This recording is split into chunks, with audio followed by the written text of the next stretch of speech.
I was wearing a t-shirt on that race because I forgot to bring my jersey. But luckily, the Combi CS, thanks to Nick Solo, I was allowed to race. And a camera caught me scolding which I sent a video, later you can see, scolding one of the guys. I think he got like U20, second for U23 on that day, on that year for Malaysia. And then it was just so funny because the camera caught me scolding that guy for skipping turns. 40 Ks in, I'm really at my limit. I didn't know what to do. I was afraid to eat because I didn't want to let go of my hands because everyone was just so close together. There were potholes here and there. It's fast. And it was fast. Yeah. And I was just not used to it. When I finished, it was like, I think 140 Ks. The average speed was 45 by the time I finished. I let out the biggest shout in my life. I was like, and then everyone around me, right, literally just like okay, you know, like sometimes you see in like Instagram reels or something, like there's like a video of the ocean and then the shark comes and then like all the sardines they spread out. Yeah, so that was what happened.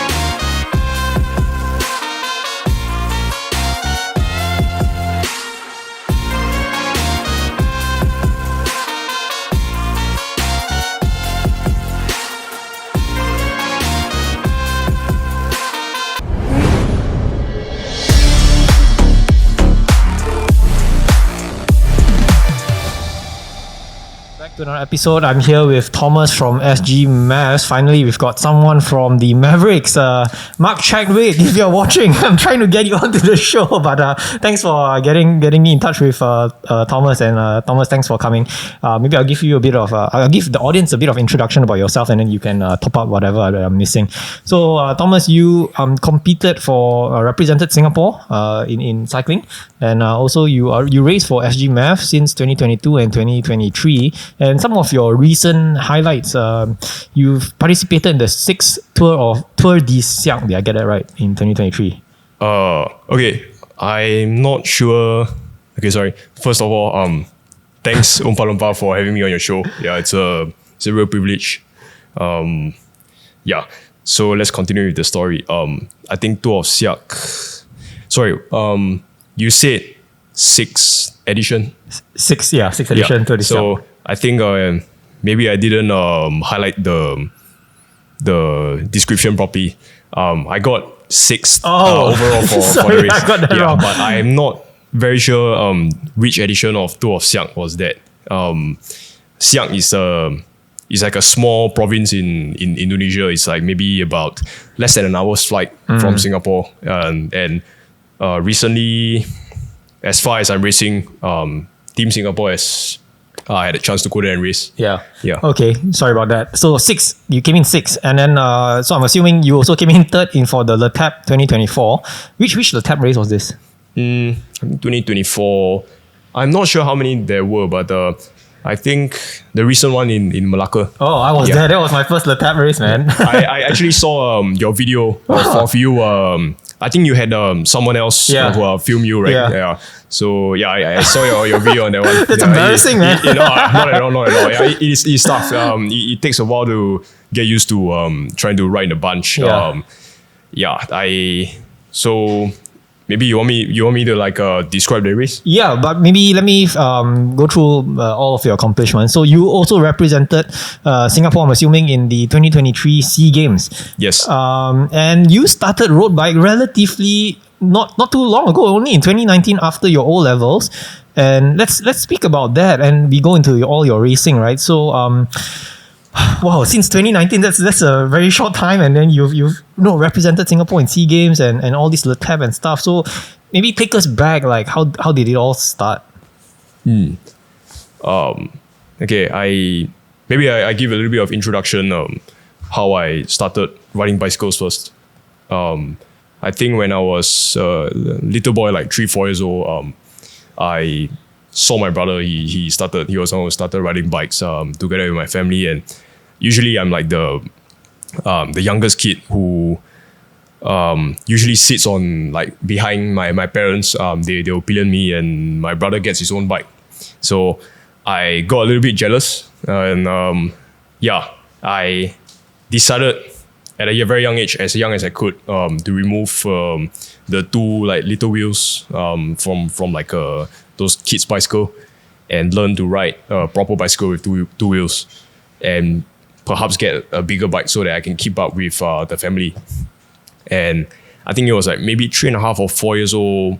My dad, he one day just brought me down, removed the two wheels, and in the basketball court, just guide me how to ride a bike. I think apparently what he describes is I picked cycling really quickly. Or would I say, I'm not sure about cars and motorbikes and whatnot, because I never got licensed yet. But I ever had experience with Segway, in Sentosa sometimes. I'm not sure about now, but back in the days, maybe when I was 12 or something, we went on a small family trip to Sentosa, and we saw this place where we could learn how to use a Segway, and there's like a small trail for us. And I realized I'm the youngest kid there. I was just a small boy, and everyone else was like either like my age now or slightly older. And despite my age, I actually picked it up the quickest. Yeah, and even for bicycles, I picked it up within a day, no problem. And maybe because at that point of time when I was young, I never really had a fear of crashing. I just like get on with it. If I fall down, I just come back up, just do it again. Yeah, then let's skip to coming to road bike. So when I was a kid, in primary school, I started off with like 24-inch mountain bikes, but I'm not really a mountain biker. It's just my dad saw the bike. He saw it's like really nice, and he told me whether I wanted it. I was like, I don't really like the looks of mountain bike, but okay, if you want to get me one, why not? Let's bike upgrade.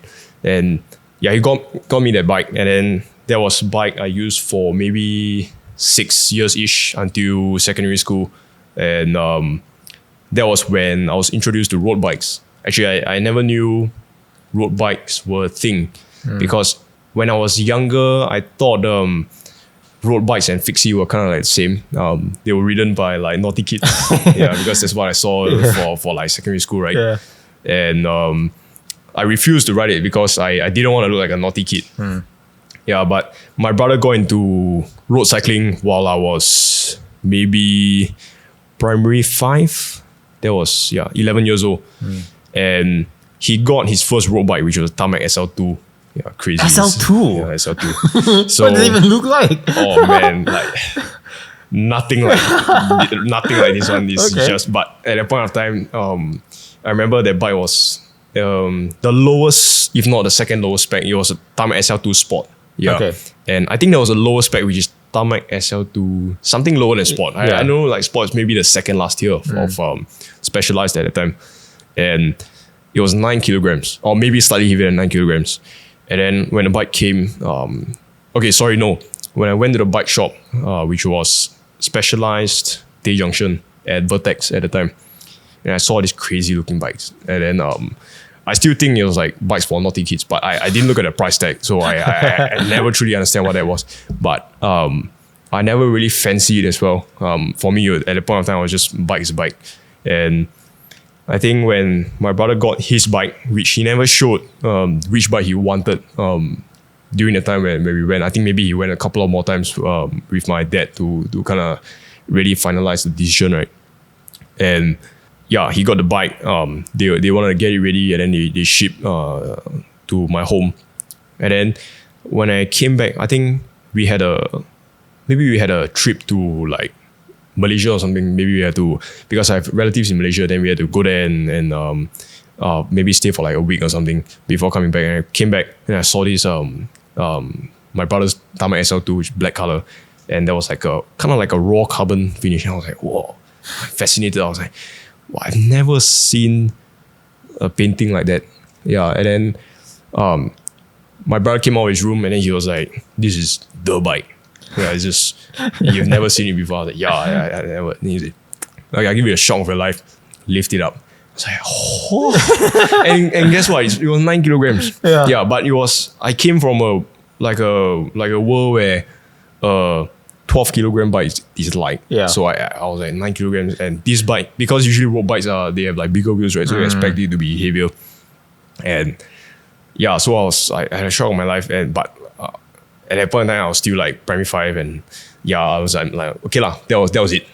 And I think going maybe a couple more years, Sec 3, that was 15 years old. So maybe about 4 years later, my brother was in army. Yeah, he just finished poly, and my leg was a little bit itchy because I think maybe I never really had friends in secondary school that rode bikes. Okay. I think I used to have I used to have this friend called Taufik back in secondary school, and I think he was riding a fixie. Yeah, and then maybe he let me ride his bike for a while, and then I was like, oh, actually it's pretty fast. Then I started wondering, oh, if that bike is pretty fast, how fast is my brother's bike? And then when my brother booked out, and then I just told him like, you mind if I borrow your bike? I know it's a little bit expensive, but I want to try it out. He's like, yeah, you can go ahead. I mean, brother being brother is very nice. But he just say like, whatever you do, just don't crash. It's very precious to me. I was like, oh, yeah, okay. And then I rode his bike. I was like, woo. Yeah, man, I just barely pedaling and the thing flies. And I think that was really when I started to understand that road bike is just another sport. And the impression of road bikes being a naughty kid's bike is no longer the same. Like I mean, sooner or later I realized road bikes and fixies are not the same. But obviously, like, it's not a fixie, it's like for naughty kids. Many cool guys they ride fixie, and even those so-called YPs, I mean, they're not really naughty. They're just a little bit young and ambitious. Just want to have fun. Yes, which I respect. And all the cool tricks they do is it's not very easy. Like, even now, I mean, I never really practice it. The only thing I know is track stand. And I kind of respect them for having all that practice and dedication to get all those tricks right. It's not easy. And then I think after O-levels is when my brother he persuaded me to get a road bike. Yeah, because I think after O-levels, my dad, he's very generous. So I think for getting good results, being able to go to where we want post O-levels, he rewarded us with two grand each. So my brother and I got, and my brother used it to buy his bike, his SL2, and then I used mine to get Venge. And the Venge, which I will send you a picture. That was my first proper road bike, and it was crazy because my brother saw it. It was. I think I bought it with a great discount at a period of time. Tay Junction, Vertex. They were. I think they were losing their dealership for Specialized. I'm not exactly sure what was the reason, but they were selling their bikes fast, man. Like clearance sale. I heard about this. 40% off. Yeah. So I got a Venge at like 4 grand. It came with like Ultegra 11 speed, the old Ultegra 6800s, and mechanical ones, right? Mechanical ones, yes. 4 grand with Di2 is a little bit too much of a steal. But disc brakes, it's great. R470 DD Swiss, but that one is a little bit special because most R470 DBs you see it comes with like the specialized in-house hubs. The one I had, it came with DT Swiss 350. So it was actually really light. Then that's where I started riding. But unfortunately, I think when I picked up road cycling, my brother lost interest. So I think for the maybe the first 2 or 3 months when I was when I first got that road bike, my brother was still riding with me maybe once every 2 weeks. But he was still in NS, and then he was a little bit busy. He had a friend from army. That guy's name is Aloysius Chew. I still remember him. And is he a cyclist? Yes, he's a cyclist, and he rides. I think he rides with TFR. Dude, I know him. I ride with TFR, and he's a very fast chap. I mean, he's a skinny guy on that SL7. Yeah. He used to ride a Roubaix actually. Yeah, okay. So I never really got to see his SL7. Yeah, but he used to ride a Roubaix, and three of us, we used to ride together. And then what a small world, man. Yeah, man. Yeah, crazy. Okay. Yeah. And so we started riding together, but my brother, he fell off very quickly. Yeah, then I just did like Seletar, smashed it for like 1-2 rounds. That was basically me for maybe 1.5-2 years before I really stepped into a group. I remember at that point of time, 2018, 2019. And for me, it was, if I can... Okay, there was a time where, when I went to Seletar, there was a time where I really like start to dive into what kind of levels there are in cycling. And you know, those usual people who go to Seletar, smash it on like Tuesdays and Thursdays, and those guys were like to me, they were like just next level. Yeah. And I remember trying to hold their wheel. I think the average, maybe they smashed one around like 35 km an hour for one round, and I was like, oh man, I just couldn't hang on to their wheel. The moment, they go towards Fokker, and then it goes at downhill, and I looked down at my speedometer, 48 km an hour. I was like, oh crap, man. And then my heart rate was like 190 or something. Yeah, I felt I was going to throw up. Yeah, and then slowly I started doing like solo efforts, just smash it one round. Like I treated it as if it was like a 2.4 km run. Yeah. Then I was like, okay, slowly became solo 33 km an hour, slowly became 34, then 35 km an hour. And then I think the fastest I ever did before I started joining my own group, which was introduced to me by just a random cyclist that I encountered in Seletar, right? I think it was like, I did like 36 for one lap, max out. Yeah. And I think my average power was like 190. Yeah, something like that. And he asked me, I know this group, they're pretty fast. I think if you like to, do all these like smash rides, you can go with them. They have different packs so that you can see which one you like. So my first group that I joined is this group called Hard Riders. Yeah. And man, it was, when I saw them again, I was like, oh, this is another level as well. Yeah, because they can ride. Usually people, the ones that I saw who smash in Seletar, one lap they take a break, and another lap they take a break. But then when I rode with Hard Riders, I think they do a loop. They start from Jalan Kayu, do the outer Seletar. It goes to the Pongo Islands, right? And come back out Yishun Dam, and then go to Mandai and do the entire northern loop. Like it goes to, what's that called? The Mandai industrial area. Yeah. Yeah, and then we come back. And then they do like an average like 34, 35 for like 40-ish km. Okay. Just non-stop. And then, I was cooked. I never got dropped, but I was like on my limit the entire time. I was like, wait, when was this? This was maybe 2019? Okay. Yeah. So pretty early on when you were starting out. Still pretty early on. Okay. Yeah, exactly. Late 2019. That was when I mentioned that I started cycling, like road cycling. And after I continued riding with them, obviously like naturally everyone gets stronger, right? And I started pulling, and then some of the guys in the group, they are way stronger than the rest. They do CCP. Last time it used to be called Longhouse. Yeah. And Longhouse, I think they posted on either Strava or like Facebook. I mean, I don't use Facebook, but in the Hard Riders group chat, some of the older guys, they use Facebook.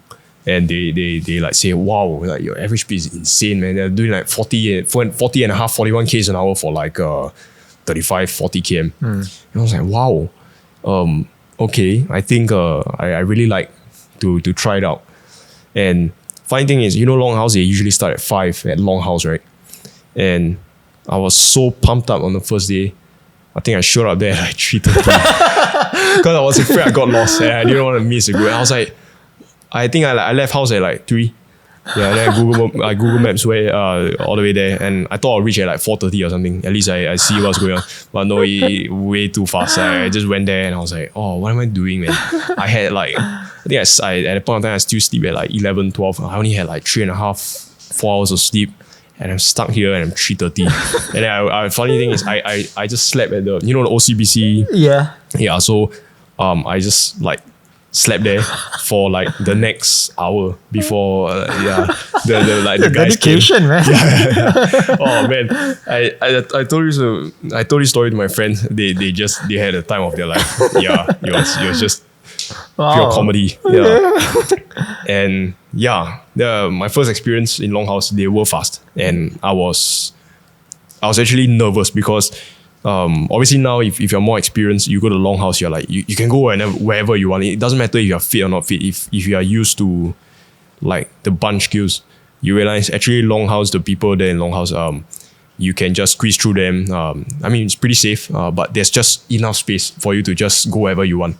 Yeah, but when I first started my like first bunch ride, I was terrified. I was just last wheel the entire way. I just didn't dare to be inside, and then every time I try to like get in the draft, I think someone else will look at me and like, oh, this guy doesn't really look experienced. So yeah, like so it's like they kind of give me the impression like get out of the way, like you know, like you might cause some accidents here. So I always hang on last wheel, and then it started from there again, and then I started to pull Longhouse, and so you started going back and kept going for the rides. Yeah, I just kept going for the rides. It just keeps going up from there. And I think, Longhouse, yeah. I didn't really know everyone in Longhouse, but I paid attention to a couple of people who were very strong. And I think Poon, CK Poon. Oh, yes, yeah, Poon. if you know that guy. Quantum. Yeah, Quantum. I think he used to have no team, or maybe he rode for bike labs with this guy called Brian Johnson. So Poon, I think funny story. Longhouse. There was one Longhouse where I think I missed the bunch, and I think Poon missed the bunch also, and a couple of people missed the bunch, or maybe they got dropped.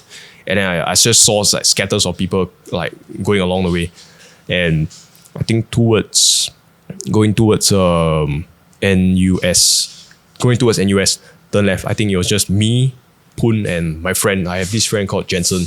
Yeah, we just rode together, and then I saw Poon was just like doing his own shit, like going to the front, just doing my monstrous pulls, and I was like, wow, I didn't even know him at first. You know, the funniest thing is, at first I thought he was Indian. No. I'm getting Poon onto my show, by the way. I need to tell him this. Oh, is it? Oh, yeah. Does he know you? Yeah, he knows me. Yeah, we say hello here and there, yeah, it was funny. I don't know why I thought he was Indian. No, it's not because of skin color, but I just think in the dark, at that point of time, he looked like an Indian man. So I was like, wow, I've never seen an Indian man like rode so fast before. No racism intended, but it's just it's very seldom you see like Indian people ride in cycling. So it would be nice if more people show up. Yeah, because I think I see a rise of like Indian cyclists in Singapore. One in particular, this guy called Shreyas. Yeah, I knew him through a math ride that he did recently, and then I think he did pretty well for like the esports races and some of the local races that I do. Can you hook me up with him next time we get him on the show? Yeah, sure. Yeah, but okay, coming back to Longhouse. So yeah, Poon. In the end, when we reached West Coast, and then I took a proper look at his face, and I was like, okay, never mind. I don't know who this guy is, but I was like, okay, this guy is not Indian. That's all that matters. Yeah, just needed a clarity.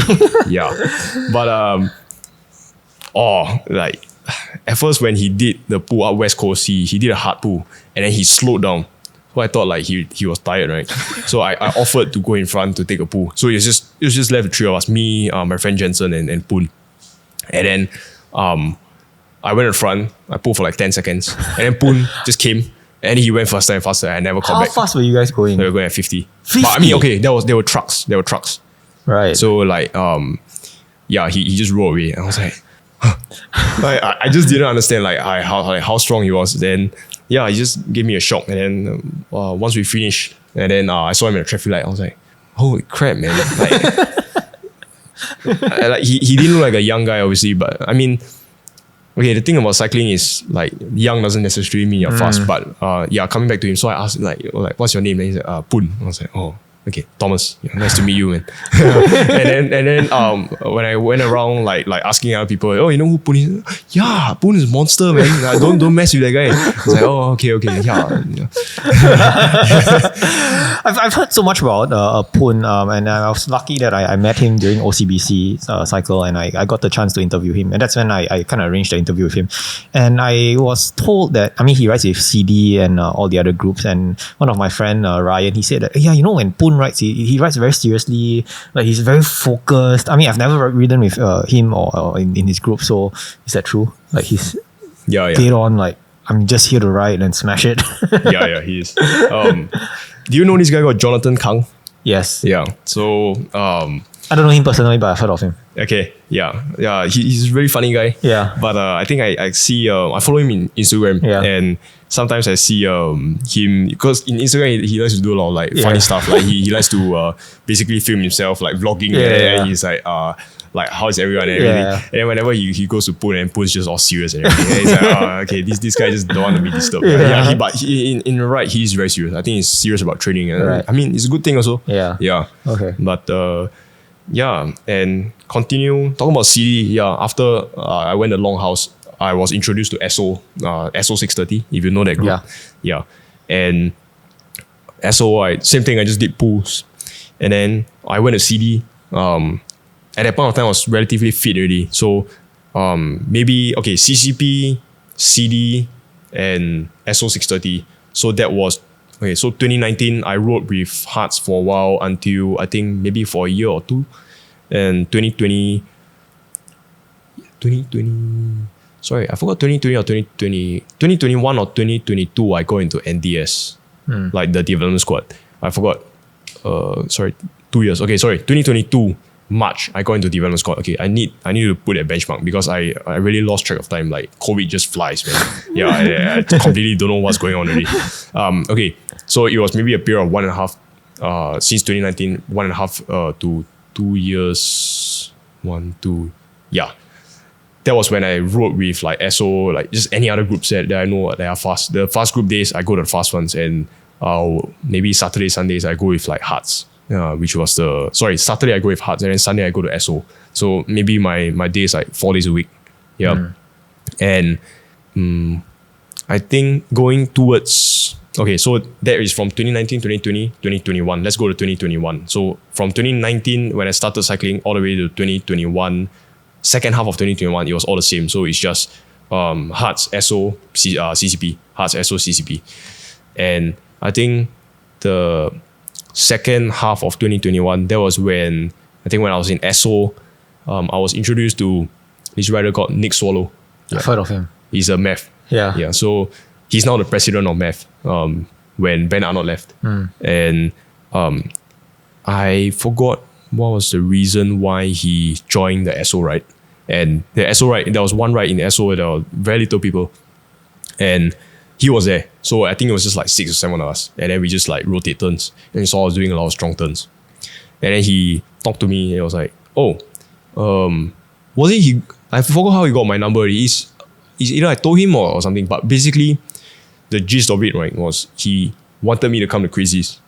Yeah. And I didn't know what was Crazies. I heard of it, but I didn't know what was Crazies. And I didn't know it's happening because I heard that Crazies used to be a thing.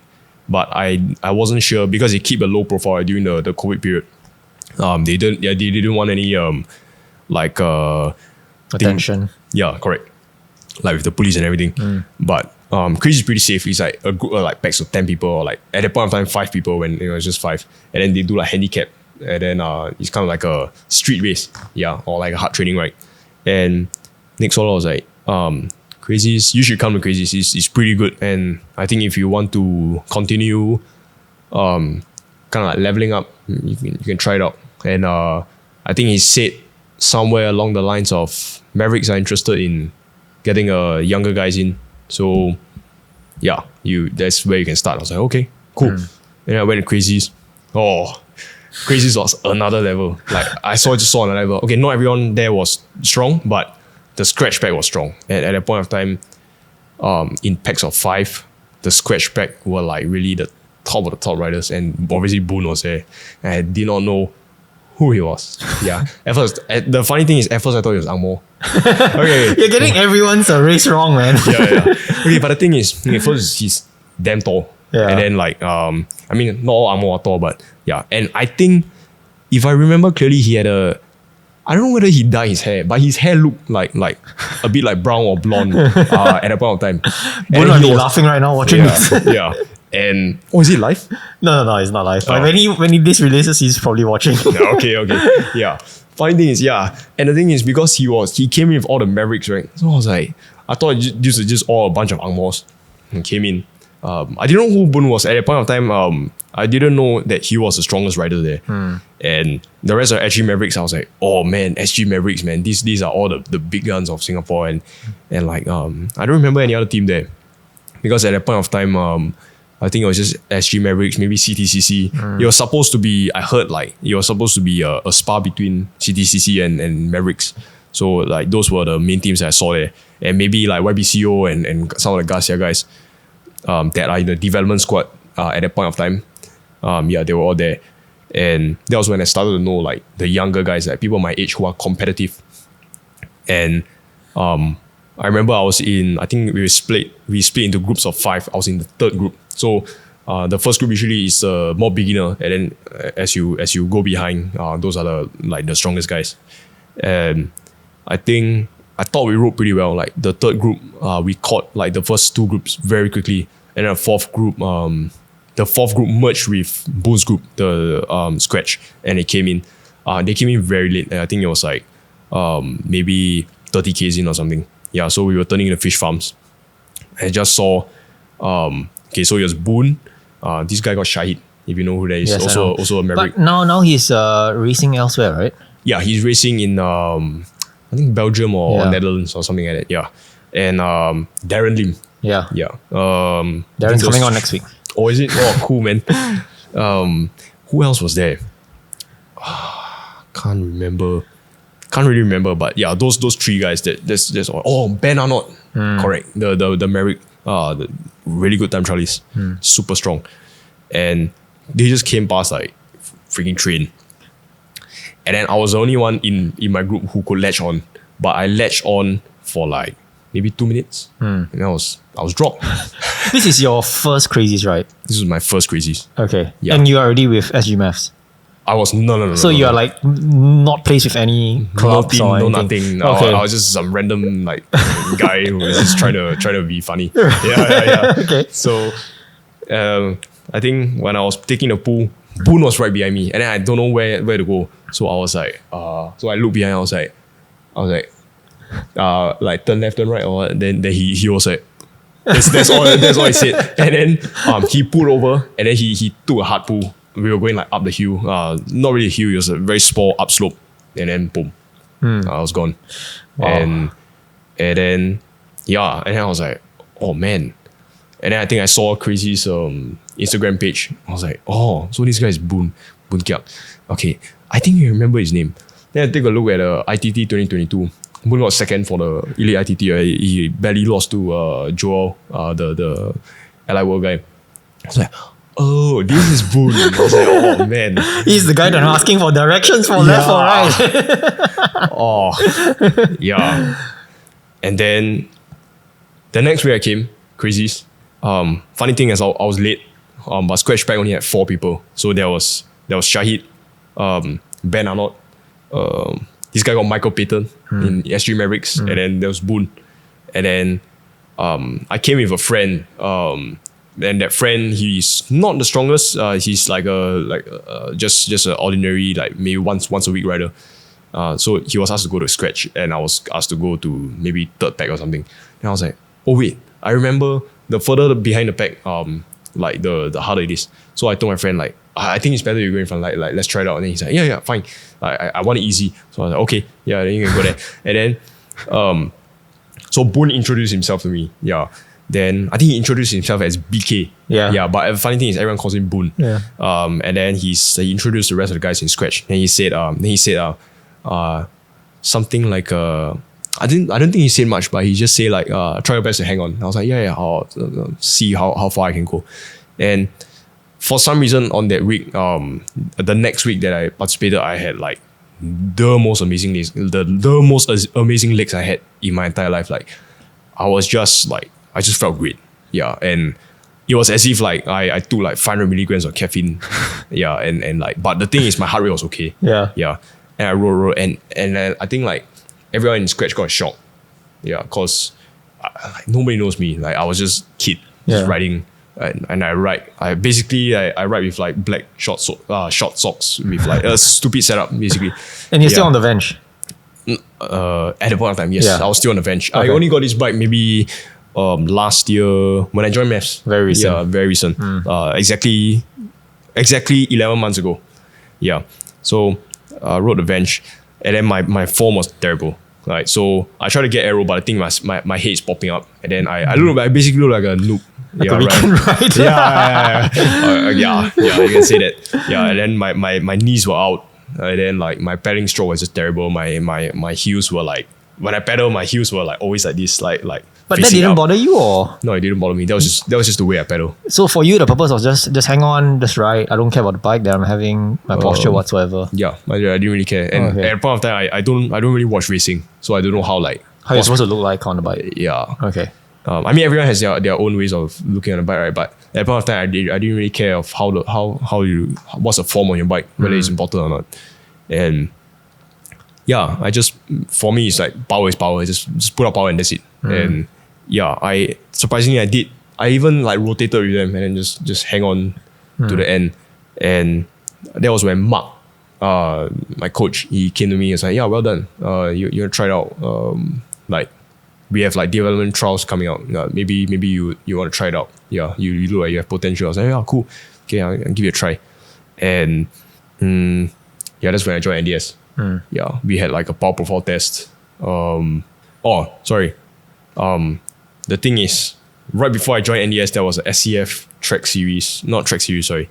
You know, there was like a crit outside SCF, the hot dog route, the one that they do with, the one earlier this year, the OCBC race, the one that you went at the stadium. Yes, the stadium. That's exact same route. Yeah. I hated that route because I don't really like maneuvering through U-turns. Yeah, especially the part where there's like the roundabout part. Yeah, the first race I had, it was wet. I had new tires. I didn't know I had to like. Yeah. I didn't know there was a layer of silicone when my front wheel locked up, and then I kind of like zag like twice. Yeah. I have no idea how I held it up. It was I don't know. But that race was, I remember I was racing U23. Shahid was a favorite. At the point of time, he was like dominating everyone. He was just riding away. So I thought, okay lah, if he goes, I'll go. I'll see how far I can go. And then he went, and it was just two of us. And then the rest, I think the other Maverick guys, I mean, obviously, Shai is a Maverick, so they will sit up, right? And let the rest chase. And then the rest, I think, ran out of gas. And then in the end, Shai dropped me, but I still got second. I was like, I couldn't believe it. Yeah, and I just rode all the way, and I finished. And I took the corner half the speed of other people because I was terrified after that first lap where my front wheel just like gave up. Yeah. But I don't know how I held it up. It was like, but the funny thing is, after the race, when I entered the car park, I felt like 5 kph. I fell down, because I turned the steering. And luckily this happened after the race. Yeah. It would be a whole different story right now. Oh man. Yeah. Okay. And then I entered NDS. We did like trials, maybe like endurance rides. We did one Zwift session, and we did a power profile test. And then once the power profile test, I think it was like, by right, it was supposed to be, if I'm not wrong, it's like 5.6 watts a kilo for maybe 4 minutes. I think that was the qualification. Or is it 5? I forgot. It's either 5 or 5.6. Yeah, but at the time I think I hit 5.61. Yeah, so I was like, okay, I think I'm confident that I can get in. The rest of the guys. But the thing is, Mark is quite lenient with power profile because to him, power is important, but it's just one factor in road race. Yeah, you really need to like dial into your race tactics in order to get in the right move or like put yourself in a situation where it favors you. Yeah, so he got me in, and that was when I entered NDS. But he gave me like a text like, I'm gonna give you. He said like, congrats, you are admitted into the development squad. You will receive an official letter like maybe a week or two from now, and but I'm kind of like forwarding this message to you earlier because SCF has decided to pick you to go for Tour of Thailand. What? Okay. Do you have a small idea of what Tour of Thailand is? No. Enlighten me. Okay, so Tour of Thailand, in my opinion, okay, I don't know last time, but I know now, as far as I know, it is the most difficult race that Team Singapore can go. Is it because of elevation? No, it's because of the class. Okay, so like UCI races, they have different classes, right? So 0.2, 0.1, dot pro and dot UWT, which is like the World Tour races. So 0.1 is like, I mean, obviously like to the other like pros, like 0.1 is like just another race for them. But to us, it's like Team Singapore's not that developed yet. So to us, the 0.1 is insane. Like the people we saw were superstars. Yeah, so the top like Southeast Asian riders were there. There were international riders like people from Europe, people from Japan, Korea, or like Aussie, and if they have like people from like US, they'll get people from US as well. But this is like the entry level dot 0.1, is it? Okay, no. So 0.2 is the kind of like entry level for Conti teams. I think so, something like that. Okay. And 0.1 is like one level above. Okay. Yeah. So usually the difference is 0.2 is I think there can be like up to 2 or 3 club teams or like 4 club teams to enter the race. But 0.1 is only national teams are allowed. National teams, Conti teams, and Pro Conti, and I think up to like 20 something, 20 or 50% like World Tour. Like there's if you go to Wikipedia, they'll show you like how many percent of what kind of teams they can enter. So 0.1 is club teams cannot enter. Yeah, like even like high level regional club teams cannot enter. So it has to be either national or Conti at least. So you joined which 0.1? So Tour of Thailand is 0.1. That was the first race I had with SCF. And that was literally right after I the development is a bit crazy. I mean, the whole story that you're trying to tell me here. So you just joined Crazies, and then Mark came up to you and all this, and it's like, okay, we're going to Tour of Thailand. So what was your thought at that point when he said that you're going to go to Tour of Thailand? Oh yeah. Thanks for asking. Yeah, because there's exactly what I want to say next. My thoughts were, okay, cool, I get the race. But I didn't understand who I was racing against. And I thought it was a level for me to try and do something. And then when I went to the airport, I saw those guys, my teammates. So Darren was chosen, Boon, Alvin Chua, if you know him. He was an ex-national rider. Luke Manu, who else? Oh, Nick Chong. Nick Chong is he's an SG Maverick. Yeah, very strong rider. And now he's my teammate. Yeah. Who was? Yeah, 6, me. So 6 of us. And Nick Chong, he had a little bit of experience. I think he was in Tour of Terengganu maybe a week before Tour of Thailand. And Boon was there also, and Alvin, they were all in Tour of Terengganu. And they were asked to go to Tour of Thailand. And I think they had lack of people. So the rest were strong guys like Afan and Darren. Oh, sorry, Darren came in. But I think Afan, he had his stuff. He had maybe his own race to do or something. And people like Riyad, I think he had mountain bike. So I think they ran out of people. And I think Ahwat, he was racing for TSG still at that point of time. And so they were like, I think Mark told Shane like, oh, I have this new guy in the development squad. I think he's putting up pretty decent power. And maybe you want to give him a chance to go to after that. And then Shane's like, yeah, sure. And yeah, just the amount of faith they put in me is insane, man. It's just... Were you ready? I I didn't even know what I was doing. Yeah, I was like, the guys, so when Boon introduced me what Tour of Thailand was all about, right? He told me like, it's a privilege for you to come here. Not everyone gets to come here. It's insane. Like to even represent Singapore in Tour of Thailand, it's not something that you can just want to come in. And I was like, dude, I just came here, man. I was clueless. I had no like race, like no nothing. Yeah. I didn't know how to ride in a bunch. I mean, CCP is one thing, but in a race In a bunch, real race, yeah. oh man, like how close the people ride in Tour of Thailand, how close they ride each other is They're almost terrifying. like shoulder to It's shoulder. terrifying. Yeah. I have a video of stage 1 where it was wet. There was a slight drizzle, but the floor was completely wet. It was oily. The worst thing about drizzle is, like there's still oil. It's not washed off the road. And it was oily. So like, Boon just told me like, brace yourself. Like, it's going to be crazy, crazy fast. And I didn't understand what crazy fast was. And to put it in context, from the gun, first 20Ks, our average speed was 53. What? Yeah. Okay. This is no more Crazies or Longhouse anymore, man. This is a different game. And I remember at that point of time, all I remember was don't fall. Because like the floor, the ground, the tarmac, it looked like chainsaw. Because we were going just so fast. Yeah. Points we were going 65 km an hour. Shit. Yeah. And I had a video.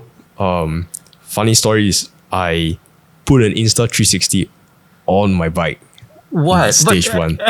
Wouldn't you want like a light bike race ready? And Yeah. Now that I would think that way, but at that point of time, I was like, I need to get this on camera, man. Yeah. So yeah. But anyways, I got it. I got a footage of riding at like 60 km an hour. Crash happened right in front of me, and I missed by an inch. Okay. Yeah. And then I was like, when I saw the crash, I was like, holy shit. I saw it was like slow motion, right? And then I was like, I looked to my left, and Alvin was right beside me. And it's like, focus on the road, just look in front, like whatever happens has happened. Like, if you're not down, look in front, because another one might happen in front. I was like, okay. Then I started like, like a typical rookie in the movies, right? They're like, oh. Yeah, and I just like, I started sprinting and going in front. Yeah. Like try to close the gap. Yeah. And then I think that was 2022 when I first joined. It was traumatic. Yeah, that was But you finished. No. You didn't finish? Okay, let me continue. So stage 1, 40 k's in, I'm really at my limit. I didn't know what to do. I was afraid to eat because I didn't want to let go of my hands because everyone was just so close together. There were potholes here and there. It's fast. And it was fast. Yeah. And I was just not used to it. When I finished it was like, I think 140 k's. The average speed was 45, but I finally finished. Yeah, and I think all I was thinking was 140 k mark seen on my Garmin. Yeah, and it felt like forever. Kept going. And I think this story became very popular among the national athletes, like cycling, which was, I think 5 k's in to the finish. I was somewhere maybe mid-pack, slightly like in front of mid-pack, because I thought I wanted to try to finish at the front, right? It was a sprint finish, but I wanted to try to finish somewhere at the front. But I think I had just no legs. There was a slight like 2-3% for like maybe 200 meters. I had no legs. And then I started going behind, like drifting backwards. And then I think I just wanted to hang on so bad that I let out the biggest shout in my life. Sorry, this is funny because there's an IG Q&A that I couldn't comprehend, but I'll ask you that later. But sorry to cut you off. Sorry, I just had to laugh. But yes, go ahead. Okay, so I let out the biggest shout in my life. I was like, and then everyone around me, right, literally just like okay, you know, like sometimes you see in like Instagram reels or something, like there's like a video of the ocean, and then the shark comes, and then like all the sardines, they spread out. Yeah, so that was what happened. And everyone thought I was a freaking maniac then. Yeah, and then but by the time I got dropped all the way to the last pack, and I was just hanging on. I think like last km I got dropped. Yeah, but I finished it anyways, like stage 1. Stage 2, Sorry, when that scream happened, right? Did any of your teammates ask you what was going on? Did they hear it? Okay, everyone was all over the place. Okay. Yeah. So, but once the race finished, they heard like they talked to me. They were like, "What the hell was that for, man?" Yeah. And I said I was just in so much pain. Yeah. And they were like, "Oh, yeah, yeah." And Welcome to the club. but little did I know it's gonna be like a meme among freaking SCF. Yeah. And stage 2, this comes the funny part. Okay, so stage 2 came in. It was a slightly hillier stage. So what we know is we had to brace for a 5 to 6 minute all out climb at KM90. So we were like, okay. But before that, it was chaos already. So at the start, same thing, blistering pace. And once we entered, I think like KM 30 or something, it suddenly became a cafe, right? 30 km an hour. But I think it was like, from what I know now, I didn't watch a replay of what was going on. But I think first thing was a headwind. So everyone was like, they don't want to push it. And second, I think a brake went. So usually in a like multi-stage, like a semi-pro level is in harder stages or maybe like so-called breakaway stages. Once the brake goes, right combination, not a threat to GC, they will go away and then the rest will settle down. And then the big teams will start to control the pace. Maybe give them a little bit of leash, like 2-3 minutes. So that was probably what was happening. And then it was headwind. It definitely felt like a headwind. And then I think maybe we were doing that for maybe 10Ks before we did a left turn. And all hell broke loose. Yeah, because if you go to headwind, you turn left, what does it become? Crosswind. Crosswind. Yeah. Yeah. Tailwind is okay. Yeah. Crosswind is hell. So how's the formation like at a crosswind then? Okay, so let's say if we were going straight into headwind, right? And then it turns left, and then the wind wind's coming blows on this side. So you will want to be on the person's kind of like the diagonally on the right, So he on the shields left you. side. So the shield, your shield is on your northeast. Yeah, if it's coming from the right crosswind, and then that was what happened. The front big teams, they form an echelon, and the remaining teams, all the small teams at the back, nobody refused. Everyone. Okay, you see in like World Tour teams, it's different, right? They are so organized that everyone, there are like multiple echelons, and then everyone's just like, they know what to do, they know how to come back, things like that. But in a slightly, like in a less popular race, but still like tough. So there are good teams, there are the strong teams and well-organized ones, and there are the not so well-organized teams. Like even not all Conti teams are strong. I mean, they are strong, but they are not like kind of like what do you call that? Some of them don't react well to chaotic situations. So usually the ones that are hanging on the back are the ones who are tired. And once that happens, once like things get difficult or hell breaks loose, they will fight for themselves. It's every man to themselves. So at the back, it was terrible. It was like everyone's like just like all pushed to the left because it's all coming here, right? So they all wanted to try to get a draft on the left side, but there's a limit to how much the road like gives.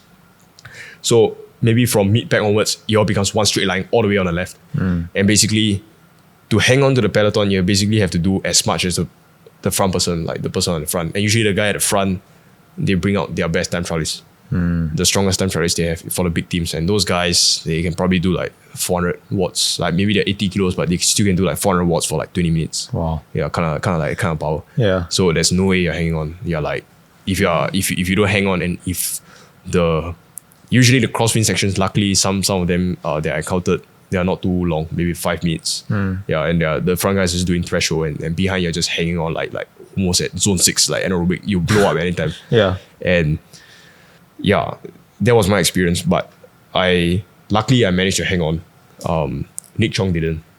He was just caught at the wrong place at the wrong time. And once we finished that crosswind section, it became undulating. Yeah. Yeah. And then all I heard on the radio, okay, fun fact, in UCI 2.1 races, anything .1 races, we are allowed to use radio. So .2, no radios. So Tour of Thailand is a 0.1, so we get to use radios, right? All I hear on the radio was Shane, which was our sports director. and he was our director sporty for that race during that time of the year. And he was just like shouting and I mean not like criticizing but encouraging Nick Chong to get back on. He was like, use the cars, Nick, use the cars. Come on, you got this. Every time he comes back, like, okay, so the peloton is in front and then behind there are convoys. So they're like, usually in Thailand they use like pickup trucks, Ford. And then they have maybe 16 teams, so 16 trucks. Okay, maybe the commissaire in front and then there are 16 like trucks. And then there's like another commissaire at the back or like a doctor's cars or something. And usually if you get dropped from the peloton, you have a little bit of chance. If you get dropped from the convoy, you're done. And if it's 100Ks left, no way. So you just DQ. Not DQ, but you just kind of DNF. Yeah, DNF. Yeah, and if you DNF, you can't go to the next stage. Right. Yeah. So the thing is, undulating terrain is harder to get up the hills. Like if the cars have to go fast, like usually if you're at the back of the peloton, it's harder, right? When you're in undulating terrain, because once the front guy he gets over the crest, he goes fast, and then everyone wants to accelerate. And when you have a last wheel, you're like a roller coaster. You literally have to do like 800-900 watts just to go up that thing, just to keep up with them. In a convoy, even worse. And he was like hanging on, I think maybe for 20-30Ks, and then he was dropped, and then that was end for him. And then 90Ks into the climb, I got dropped there, just absolutely destroyed. The rest of the guys got dropped, and in the end, I think only Boon, Darren and Boon, like they made it up the climb, but Darren crashed. Yeah, so Boon was the only one that finished in Tour of Thailand. Oh, yeah. This is stage 2. Yeah. So 5 out of 6 of us DNF. Whoa. Yeah. Wow. Everyone just got smashed out. Yeah.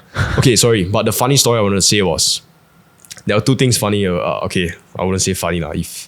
If Shane catches me saying this funny, I think I'll get sacked. Yeah. So one thing was, usually if you want to get bottles, you don't stop. You never stop riding. You get bottles from the car and you go. So the thing is, when I was dropped, I didn't know what was going on. And Shane told me, do you need bottles? I was like, yeah. And he stopped at the side. I think he wanted to help Elvin because Elvin had a mechanical or something, right? And I stopped by the road. I want to take the bottle. And I stopped by the road. I was like, what the hell are you doing? You gotta keep riding, man. I was like, oh, I thought you wanted to give me bottles. He's like, no, get going. I was like, okay. And then I continued riding. Wait, so you were not in the peloton already? No, that was after the climb. Okay. So after the climb, only Darren and Boon made it over the climb. Yeah. So the 4 of us, Nick got dropped early.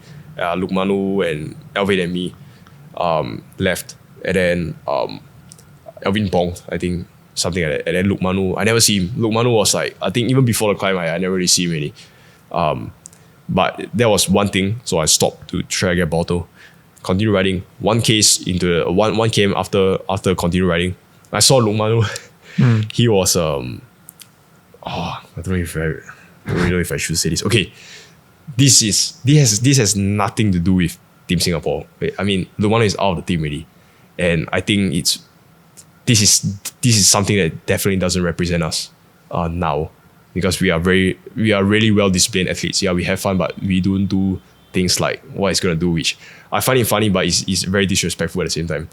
So I saw him flying past at like 80-90 km an hour. Why? Because he was holding on to another convoy. And then when he flew past me, he was like, whee! I was like, oh man. I was like, and Shane saw everything. And that night, the team meeting wasn't very pleasant. Oh. Yeah. Wait, sorry, I'm not a professional racer. So is it illegal to do that, or it's just not ethical, or what? What's the... Okay, so if you're caught holding on to a convoy, like if you're caught holding on to a truck, when you mean holding on, you're like physically holding on? Physically. Okay. Yeah, physically. Okay. Yeah, so it's obviously cheating, right? Okay. Or if you sticky bottle, like if you hold a bottle and then the motor vehicle kind of pushes you up, it's illegal. Yeah. Wait. Okay, so you're lucky that the commissaires just do not see this. Yeah. So he didn't get a DQ actually. He just DNF because the commissaire, we were just so far behind. The commissaires just forgot about us because they know that we're probably gonna DNF anyways. Yeah. So they didn't really pay attention. Okay. Yeah. But if they catch you doing that, you're done. Yeah. Does the whole team get like a penalty or a fine or anything like that? No, I think it's just Lukmano. Okay. Yeah. Okay. So they'll list it out. Like after a stage, they'll list out everything. Like Yeah. who gets a fine, who got what result. Yeah. Things like that.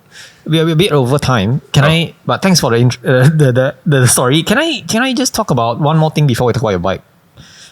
Letape. Yeah. That was my first experience riding in a rather international race. Because in that video, I don't know if you watched, I said that my friend or the guy that I ride with couldn't join the race, so it was a very last minute thing that I attended this Letape Melaka race. Yes, I think I vaguely remember. Yes. Yeah, so it was I remember it was on a Friday morning. I got a text in the group chat saying that, I can't go for Letape. Does anyone want to take my bib? Okay, I'll do it. I just went up for the challenge. Mind you, I'm a weekend rider, so I do not do any crazy shit that you guys are doing. And I showed up for the race, and I was like, oh god, this guy he signed up for the elite race. I'm so not ready for this. I just turned up with no team. I'm just alone here in the elite race. I look like a total idiot. Like probably like how you showed up for your Crazies. I look exactly like that. And I was just glad that I finished the race. For me, the goal was finish and just stay onto the peloton. If not, I'm gonna get dropped. And you came in. Was it 6? For Letape, I got third. You got third. Matt came in second, right? Yeah. And then another Malaysian guy got first. Yes. Yeah. This Hafiz Hamid. Yeah. I don't know him personally, but I knew like he expedition racer. Right? He even won. Not won. Sorry, he got I think second or third for Terengganu stage. It's very impressive. Yeah. So I had Matt on before, and he was talking about the tap and everything. How was that experience for you? For me, I found it being my first race. It was fun. But I mean, you guys did a breakaway, and like what it was. I remember there was one guy who was initially in the first pack, and then he joined like the second or third pack, which is the pack I was in, or the peloton I was in, and he was talking to this other guy. He was like, "Oh yeah, I was in the first pack, but they were rolling at like 50. If I continue hanging on, I'll get dropped and I'll get baked." Were you guys going that fast? Okay lah. Maybe compared to like international races. I mean, it depends also, right? I mean, the bigger teams there were Mavs. We were one of them. Matadors. Who else? Quantum. Yeah. Yeah. But these are big teams in Singapore. But they are not big teams in overseas. Overseas races is different.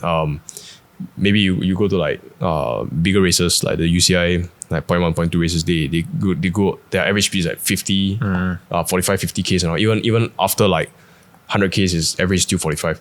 But the thing is different because if you're hiding behind, it's not really, you don't really feel it. Well, obviously in Letape is undulating terrain, so you feel it, right? But no, I think it's exaggerated. Yeah, because maybe you're going downhill at 50 Ks on the flats, maybe maximum average speed is at 42, 43. Right. Yeah. Okay. At the front because there's just so many of us that can control the race, right? Right. Yeah. Okay. You going for the Letape Cyberjaya? I'm not sure. See what my team says. Okay, cool. Yeah. I know you have a race tomorrow. Yes, I think. Good luck for that. Thanks. Can we talk about your bike? So I know you've owned the Venge. So this is probably like your second bike, third bike? This is my second bike. No, sorry. I had an Orbea. Okay. Yeah, because I used to be in Canada. Okay. Yeah, that when I joined NDS until last year August. Right. Yeah. And is this bike sponsored or you had to pay for this? How does it work? So for Mavericks, we are partially sponsored. Yeah, not 100%. We're not superstars. Yeah. We're just like club riders. Yeah. Yeah. So I got it for a pretty good price. Sorry, it's confidential. Yeah, of course. But it was good enough for me to want to get it. Do you get to choose which model you want, or it's just kind of given to you? Like, okay, this is what you have. Just take it. And we can get whatever we want. So maybe tell us why the SL7. I mean, was the SL8 already out? Yes. Okay. So, why the SL7? I was invited, like one of the math committee, they nominated me to go for the SL8 launch last year. I think it was August. That was when I just joined the team. And I saw the SL8. I was like, okay, yeah, pretty good. They did a good launch, very nice presentation. And then we had like dinner over there. Yeah, it was great. But I think I went over, so we did it in Figaro. So, in Figaro, there's like a specialized in ST3, right? So I went over to T3 just take a look.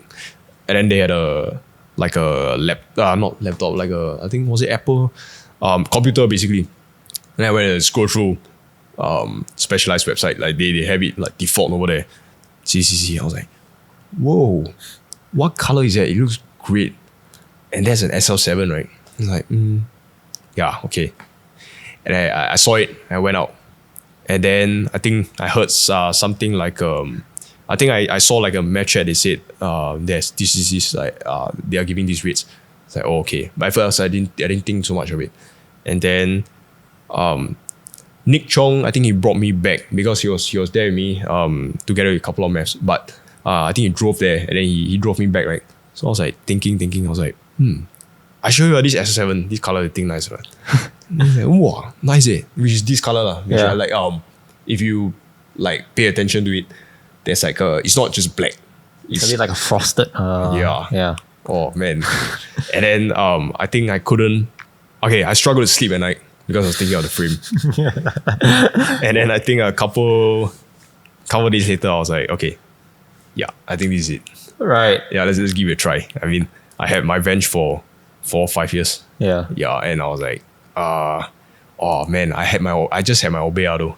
Yeah. But I was like, okay lah, I'm riding for Specialized now. I mean, it's not. I mean, the team, like the committee, they say you're not obligated to ride a Specialized, but it'd be nice if you ride one. But I already have a Venge. The thing is, my Venge is a good bike. It's a great bike. Is it a Venge Vias? Venge Vias. Vias. Yeah, Venge Vias. The reach was extremely long. Yeah, I had to use a 100mm stem, and it was still.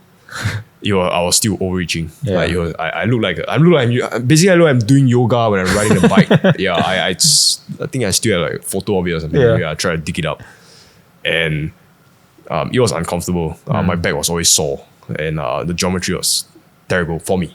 Yeah, and there is no way I'm going anywhere shorter than 100mm on a road bike. Yeah, you just look ugly, man. Yes. So yeah, here it is. And this is sorry, just want to check, is my camera still all rolling? Okay, because we are a bit over time. Okay, so this is with a Dura Ace setup, 12 speed. You've got Magene power meter, maybe I'll save that for last. And Rovell's, how deep are these? 50s? I think it's 5160, I think. 5160. Was it your choice as well? You wanted 5160? It's stock. Stock with the bike. It's a size 52. Yes. And how tall are you? I'm 172. 172. And saddle, this is the power, is it? This is Pro Logo M5. Was it M5 Scratch? Basically Pro Logo M5 with the, like, in the middle there's like a putting. Yeah. Yeah. Why not a Specialized saddle? Okay, so it came with stock or Specialized one, the white one, the 155s. Don't really like it. It's just too white for me. And why the Pro Logo was my Obeya came with it. And I was like, this saddle fits me really well. So yeah. Yeah. And you've got a 38 bars. 38 bars. Okay, let's talk about the power meter. The last person that I had on with Magene power meters was Sarah. Why Magene power meter and also this crank arm? Okay. Crank arm. Okay, let's talk about crank arm length first. 170. I like it because I feel that it has better leverage. 165s. I mean, yeah, everyone says you should do 165s because like Pogacar does it, but come on, man, not everyone's Pogacar, right? I mean, there's only one Pogacar, but anyways, 170, I really like the way 170 feels because 165s, I think, first the bike feels like when I off saddle on the 165s, the bike feels less stable because there's just the crank is shorter, the torque kind of like feels like the torque is like you have to put out kind of like more torque. If not, you have to up the cadence, right? But I don't really like to ride at a high cadence recently. So I got 170s instead. Yeah, and why the Magene was, this bike came with a Dura Ace crank, Shimano power meter. And I read online Shimano power meter is infamous for terrible reading. And accuracy. Yeah, and I'm very particular about power meters. So when I got that, when I got the bike, saw the power meter immediately. So I had a choice between the Asiomas and these, which I haven't figured this out yet. But when I wanted to get Asiomas is a little bit pricey. It's like almost $1,000 just to get a good power meter. And then I think I chanced upon this YouTube. I think it was this British YouTuber. He did like multiple reviews on this, and it felt like he wasn't biased or like he wasn't sponsored. So he did like reviews on how it compares to the Asiomas, and Asiomas are pretty much the most accurate power meters, right? And these are here. And I checked, okay, I don't really trust PRC products though, but I think Magene has been here for a while. And then I checked Singapore, any Magene dealers. Yeah, it was one, what's it called? The one at Queensway. Riding style. Yes. Yeah. So I asked this guy, do you have 170s? Yeah. Then he said, yeah, you can come in and collect. I was like, okay, I'll pay you first. Was it I'll pay him first? But anyways, I told him like reserve it, I'll collect it. And then I collect it like 1 or 2 days later or something. And then install it. Yeah, it was perfect. Wow. So it's accurate. Much more accurate than the Shimano. Do you think so? I've never used Shimano. I stripped it off immediately. You didn't even bother trying it? Nah. I just saw the online reviews. I'm like, nah. Okay. I think I just sell it brand new. It's better. Right. Yeah. Okay. Previously, I was using a 4i. It's overreading for like 10 to 15 watts. I calibrated it a couple of times. Doesn't work. Oh, okay. Yeah. And tires, you're running the Vittoria Corsa. Yeah. How are you liking this? Well, I love it. A little bit pricey, but I think I'm confident on the tires. Right. Yeah, actually they don't. A lot of people, I think they have problems with it having lasting problems. But I think on smooth roads it's okay. But if you go to like overseas where there are more potholes and like the roads are terrible, maybe you wanna get like, if you're just riding, maybe you wanna get like harder compound instead of like these super soft like grippy tires. But I think for race, yeah, these are perfect for me. It rolls very well. Oh, it rolls well. Yeah. All right. Before I end this, I think we are just a bit over time. So I just want to ask you some of the Instagram questions. I love this part. Okay. What is your FTP and watt per kg? Oh man. Okay. I never really did an FTP test now recently, but I think the best ever. Okay, so funny thing is, my FTP in climbing, in real world climbing, not virtual. I never tried virtual climbing. Oh, sorry, not virtual climbing. Virtual climbing just sucks. It feels like a flat. So, real world climbing, I think the best ever power I did was maybe 286. And during my peak form, usually I'm about 56.8 kilos. Yeah, and that was like 286. I think 5.02 for 30 minutes. Impressive, man. What is your training or racing diet? Okay, the thing is, I'm gonna... Okay, let's say, let me just say when I'm racing. Let's not talk about off-season and whatnot, of course. Yeah. We're all human, right? So, I think usually morning, I was like persuaded to eat oats. No, it didn't work for me. So I eat like, basically I eat cai peng in the morning. What do you say it doesn't work for you? It's too bland? I want to throw up every time I eat oats. It's just not my taste. Yeah. So yeah, I eat cai peng if I had a choice. So let's say if I go overseas races, like let's say if I go Thailand or somewhere else, usually they have like mixed vegetable or like buffet. Yeah, so I was persuaded not to eat meat in the morning because it's harder to digest. But actually, I think it's okay. Like normal, like chicken or like I take chicken, fish, pork. Usually the rest more fancy ones I don't really take. But these are the essentials. Rice, just maybe 1 bowl, and then vegetables. Yeah, it works for me. Usually when I like the food, obviously not fried food, but if I like the food in the morning, yeah, it just keeps me going. Right. If I don't like it, even though it's scientifically proven that it's better for you, it doesn't really work for me. But when does this diet come in? Is it just a couple of weeks before the race or? Okay, usually all year round I eat around the same things. Usually it's just rice and I'm a huge fan of Indian food. But obviously you don't want to do it right before a smash, right? Yeah. Other than that, Indian food or Arabic food, I love it. It's just so much spice and everything. Yeah. But fried food, maybe a little bit, maybe once every 2 weeks, I'll cheat a little bit of fried food. Yeah. Obviously, if Shane here sees, he'll be very unhappy. Yeah. So does he have like a menu for you guys to eat? Like, you only eat this kind of food and like. No, I think they're very cool with it. They just trust the athletes. Yeah. But other than that, morning. If I had a choice, I eat cai peng. But usually most mornings in Singapore, the cai peng don't open. So I'll just get like bread or something like Milo and like eggs and kaya toast. Get on with the day. Okay. This is a very interesting question. Is it possible or even worth it for a person that isn't rich to be able to afford a bike like yours to try racing? Sorry, could you repeat that question again, please? Yes. So, is it possible or even worth it for a person that isn't rich to be able to afford a bike like yours to try racing? So I think he's trying to say that, does he need such an expensive bike to race? I guess the answer is no, right? You did it with your Venge Vios. Okay, so the Venge Vios is not considered cheap. Wasn't it 2,000 that you got it for? 4,000. So I work part-time to cover up the fees. Yeah, but okay, I would say no in the case where you don't need an expensive bike to race. Where the source came from when I race overseas, those small conti teams, they're using bikes like Butters, Elvis, blah blah blah. They destroy everyone. I think expensive bikes are just a luxury. Yeah. But whether you race or not, it's okay. Yeah. Okay, the next question. Maybe let me just pick a few more. What is the favorite thing about your bike and the favorite upgraded part? Okay, favorite thing about my bike, the paint job, 100%. It's just the best, in my opinion. And sorry, what was the second one? The second question is favorite upgraded part. Let me guess, it's the Magene power meter. Would you call it an upgrade? If that is, then yeah. The Magene power meter? Yeah, the Magene power meter. Other than that, I don't think most of the stuff in the bike is stock.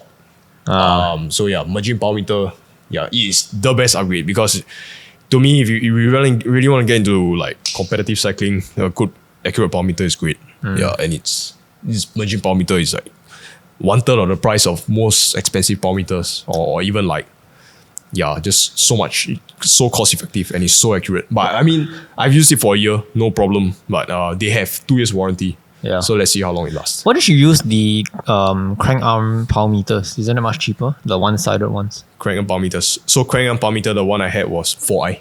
The last one I had, not accurate. Right. Yeah. Okay. I think the most accurate ones usually I heard are spiders. The ones over here and pedal base. Yeah. I don't know about Garmin. I heard bad things about Garmin. But I think the new ones are pretty good. Yeah, maybe they've improved on their tech. The next one is, how often do you train in a week and what's the duration of your training session? Oh, that depends. So now I'm doing maybe 11, 13 hours. And so go by hours? Yeah, go by hours. Never mileage, because mileage can be anything. You can be on a climb and you take forever. Yeah. Maybe let's say if now I'm doing internship, so I'm really short of time, and it's very difficult for me to ride more than 2 hours on weekdays, and then weekends I'm cooked. So maybe 3-4 hours Saturday, 3-4 hours Sunday, and let's say if I'm on holiday, and it ramps it up to maybe 16 to 18 hours. Yeah. But if that person, whether he wants to know whether training much actually helps, I don't know. It depends. Obviously, one thing is it depends on your body, whether your body can handle it.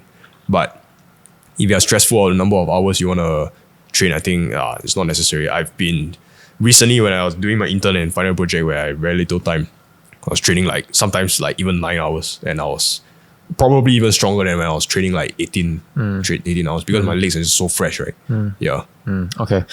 Let me ask one more question, and then I'll go to 2 more questions from your teammates. Yeah.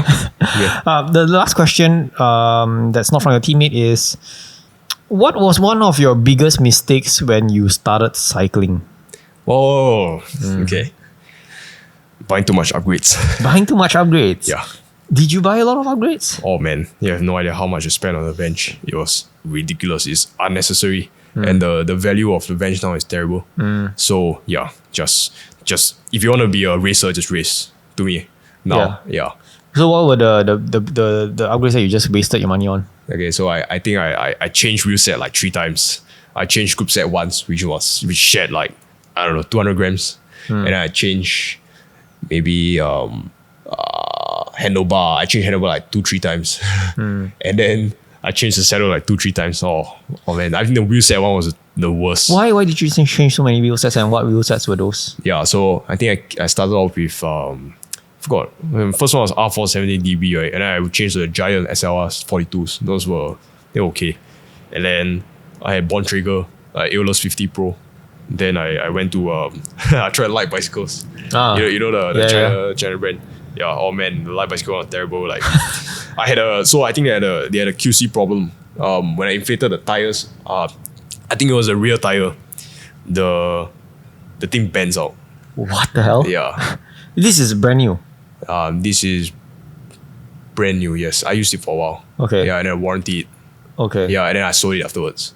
Yeah. At least they warranted it. Yeah. Okay. Yeah. Oh, okay. The good thing about light bicycles is they warranty it really well. Okay. Yeah. That's great. And then after that, I went on to Parcours. You heard of the Parcours Grimpers? Yeah, those are amazing wheels. Good? The best. Really? One of the best. Even better than this? Okay, maybe not. Maybe not. But for the price you pay, oh man, it's bomb proof. Like, okay. So the funny thing, quick one about Parcours Grimper. So I tested it in Tour of Siak 2022, the one that Boon won stage 3. So stage 2, we had to go from Siak to Pekanbaru, which is the main town. We went through like the moon crater. Bam, bam, bam. People's wheels were like, some of the wheels were broken, some were like punctures and everything. My wheel was perfectly true after the race. Nothing wrong. It was so crazy that my bearings tsui. Yeah. But the wheel was completely true. Oh. There was nothing, no cracks, no nothing. Yeah. That's how good it is, Parcours. Yeah. It's not popular here in Singapore. Maybe because of the brand. Maybe. Yeah. And that was the last, and then it comes to this. Right. Okay. Last two before we end this. From your teammate, Crank and Pedal. Oh. Crank and Pedal, and I'm happy that both of them came onto my show before. But Crank and Pedal asked, "What's your most memorable tour and race shenanigan?" Okay, definitely this year, Tour of Thailand. So there was me, Willie, Riyad, Afan, Raihan, and Eamon. Okay. Shenanigan. Oh yeah, actually no lah. It was just the whole race was just great. Like the teammates, the best teammates I had. And what was the shenanigan? Okay, maybe I wouldn't say there was among teammates, stage 5 this year, Tour of Thailand, because first I had a mechanical and I was stuck in the convoy because it started guessing it. There was crosswinds. I was stuck in the convoy for a good 40 minutes and I was about to be DNF because I just wasted so much energy trying to move up. And then I was like, I lost my patience. I shouted here and there. I was like, what the hell? Like, okay, I don't think I'm allowed to curse in this. You can. Yeah, okay, basically I was like, what the fuck? like even Mark was like, dude, just hold on to my bottle, and like even he got pissed, like everyone got pissed. Yeah. And it was funny, and then like, I got a puncture, and then went to the front. Funny thing is, once I made it back to the peloton, Eamon got dropped. I think he had a mechanical or something, and then he got dropped too, or maybe he was trying to get a bottle, and none of us could get bottles, and then we were all just like screwing around everything. Right. Yeah, and okay, maybe stage 6 as well. One of them was so me, Raihan, and really we broke away. We just rode away because nobody wanted to chase. It was like in the middle of like the stage 6, in the middle of nowhere. 3 of us. So I told Willie, I was like, you have gas today? He's like, yeah, I think I can go. I look at Raihan, I was like, you wanna go? He's like, yeah. And we just came out. So everyone's like just rolling at 40 km an hour. We just came out, and then we just rode away. And the Rujai, With how many Ks left to go? maybe like 100 km left. Okay. Yeah. Okay. And then the Rujai guys who were controlling the big guns, Yeah. they're looking at us like, what the hell is going on? Because there was a break in front, a break of 4. So they were just controlling the pace, but they were not going to chase anything, right? And so this Team Singapore just rode in front, and we just started laughing. Like, because we just rode away, like, as if it was a freaking comedy, man. Yeah, and then we just rode away. And then we hung on. We didn't catch the front. Like the front guy was Aiman Rosti, was there, if you know who that is. Yeah. Like a Malaysian like breakaway superstar. Yeah. And then we were like, no wonder we couldn't catch the front. But they had like a 2.5 minute gap or something. Oh, that's funny. So we never really closed down. We was just over there. Yeah. Yeah, that was one of the best. Yeah. Was that a smart thing to do? If we were strong enough, yes. Okay. Yeah. Okay. Okay. Sorry, one more one. Yes. So the best, like, the funniest thing I think I've ever encountered in a race was last year's Tour of Terengganu. That was not among the teammates, but just me and among the guys in the breakaway who were other teams.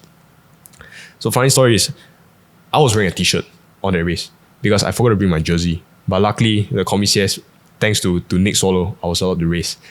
And a camera caught me scolding which I sent a video, later you can see, scolding one of the guys. Well, I think he got like U20 second for U23 on that day, on that year for Malaysia. And then it was just so funny because the camera caught me scolding that guy for skipping turns. And then like everyone was saying like, imagine you getting scolded by a random Singaporean who was wearing a t-shirt in a breakaway because you wanted to skip turns. Yeah. You have the video? Yeah, I have the video. Please send it over. I'll play this. yeah, that's what I can think of. But there were just way too many stories. Maybe we can say it, like, maybe we can talk about it another show. Yeah. Okay. Thanks, Willie, for the question. Okay, last one before we wrap this, and I want to keep this for the last one as to close this episode. Ask him about why, this from Poon, about why he roars like the Hulk when he's going full gas and on the limit. You briefly spoke about this. Give us a roar before we end this.